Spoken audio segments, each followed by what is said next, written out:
Assalamualaikum warahmatullahi wabarakatuh. Kami dari kelompok 9.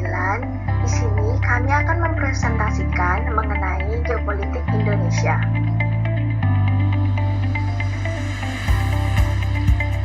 Tahukah kamu geopolitik Indonesia itu? Yuk kita mengenal lebih dekat tentang geopolitik Indonesia.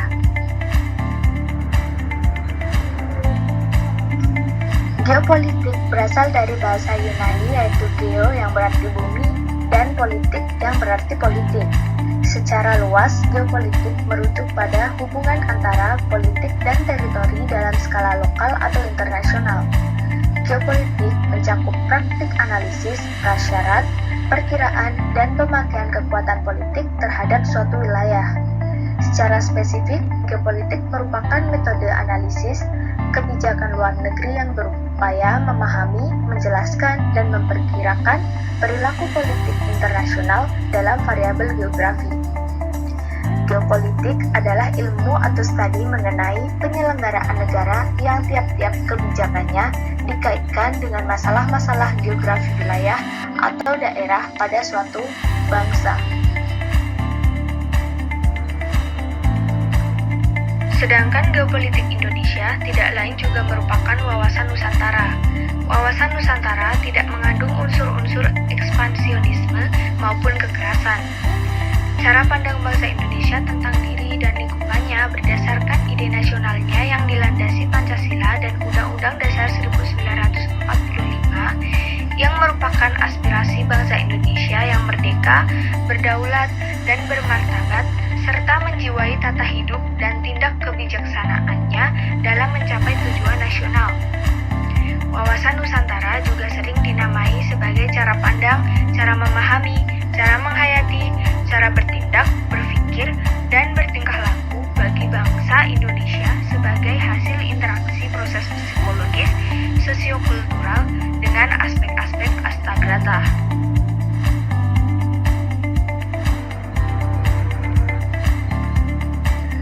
Setelah tahu apa itu geopolitik dan geopolitik Indonesia, mari kita lanjut mempelajari pentingnya geopolitik Indonesia.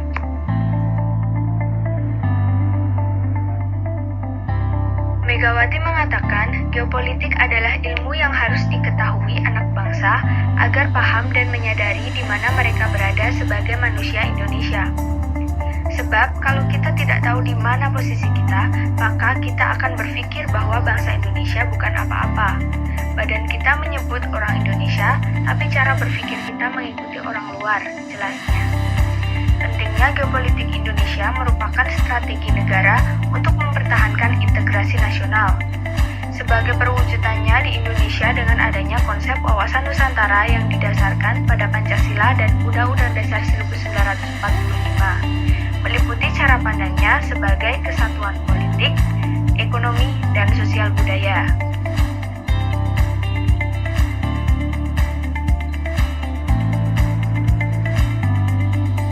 Selanjutnya, ada beberapa contoh masalah geopolitik Indonesia yang dapat dan perlu kita ketahui.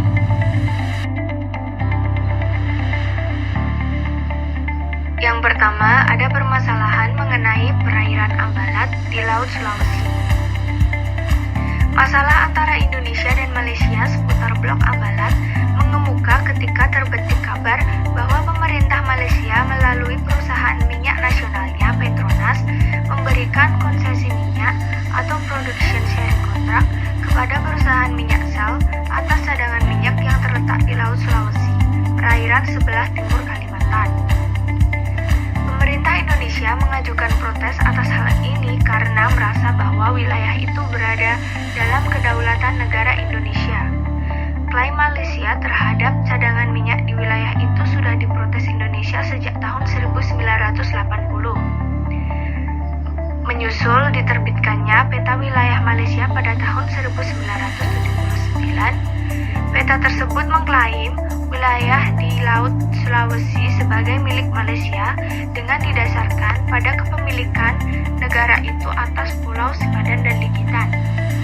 Malaysia beranggapan bahwa dengan dimasukkannya Sipadan dan Ligitan sebagai wilayah kedaulatan Malaysia, secara otomatis perairan di Laut Sulawesi tersebut masuk dalam garis wilayahnya. Namun Indonesia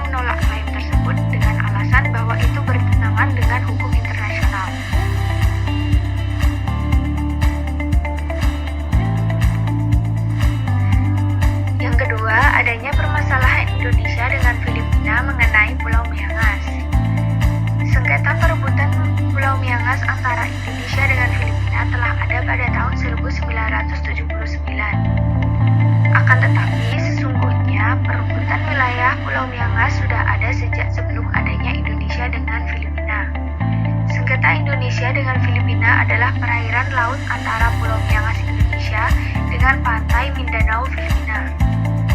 Di samping itu letak Pulau Miangas Indonesia di dekat perairan Filipina, di mana kepemilikan Pulau Miangas oleh Indonesia berdasarkan perundingan antara Amerika Serikat dan Hindia Belanda di atas kapal Granville tanggal 4 April 1928 berkat keputusan Arbinet Internasional yang bernama DR. Max Haber memutuskan Pulau Miangas masuk ke wilayah kekuasaan Hindia Belanda karena persamaan budaya dengan masyarakat Taulun. Semakin dipertegas diresmikannya tugu perbatasan antara Indonesia dengan Filipina di tahun 1955, di mana Miangas berada di wilayah Indonesia.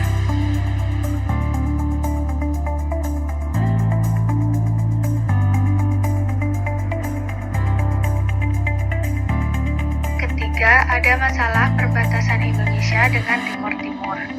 Klaim wilayah Indonesia dilakukan oleh sebagian warga Timor Leste, tepatnya di perbatasan wilayah Timor Leste dengan Indonesia, yaitu perbatasan antara Kabupaten Timur Tengah Utara, Republik Indonesia dengan Timor Leste. Permasalahan tersebut kini sedang dalam rencana dikoordinasikan antara pemerintah Republik Indonesia dengan pemerintah Timor Leste, dan kemungkinan akan dibawa ke PBB untuk mendapatkan penyelesaian. Yang keempat, ada batas perairan Indonesia-Malaysia di Selat Malaka. Pada tahun 1969, Malaysia mengumumkan bahwa lebar wilayah perairannya menjadi 12 mil laut diukur dari garis dasar sesuai ketepatan dalam Konvensi Jenewa 1958. Namun sebelumnya Indonesia telah lebih dulu menetapkan batas-batas wilayahnya sejauh 12 mil laut dari garis dasar termasuk Selat Malaka. Hal ini menyebabkan perseteruan antara dua negara mengenai batas laut wilayah mereka di Selat Malaka yang kurang dari 24 mil laut.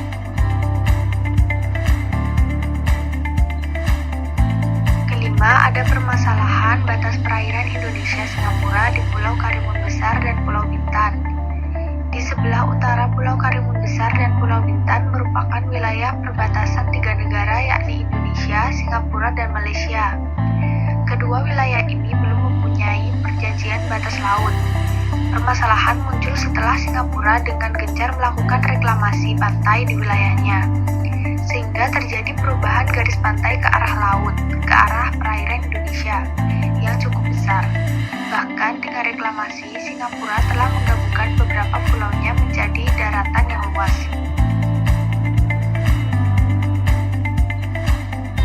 Yang terakhir, ada masalah batas daratan Indonesia dan Singapura mengenai penambangan pasir Pulau Nipa. Sengketa mengenai penambangan pasir laut di perairan sekitar Kepulauan Riau yang dilakukan oleh Singapura harus ditangani serius oleh pemerintah Indonesia. Penambangan pasir tersebut mengakibatkan kerusakan parah pada ekosistem pesisir pantai sehingga banyak para nelayan kita yang kehilangan mata pencaharian. Lebih parahnya, penambangan pasir laut yang dilakukan itu mengancam keberadaan sejumlah pulau kecil di Indonesia karena telah ada kasus tenggelamnya Pulau Nipa. Jika hal ini dibiarkan saja, maka ditakutkan terjadi perubahan batas laut dengan Singapura karena perubahan geografis di Indonesia.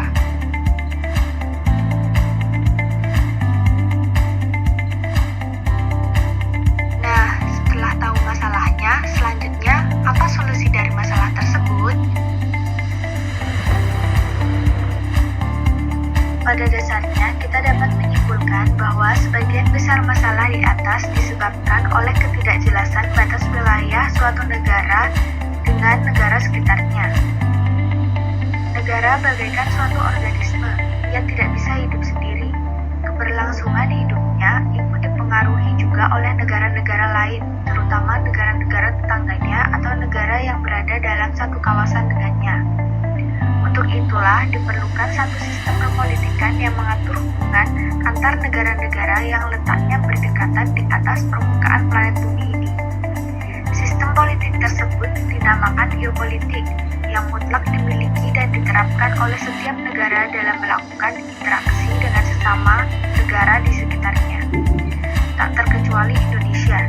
Indonesia pun harus memiliki sistem geopolitik yang cocok diterapkan dengan kondisi kepulauannya yang unik dan letak geografis negara Indonesia di atas permukaan planet bumi. Kritik dan saran.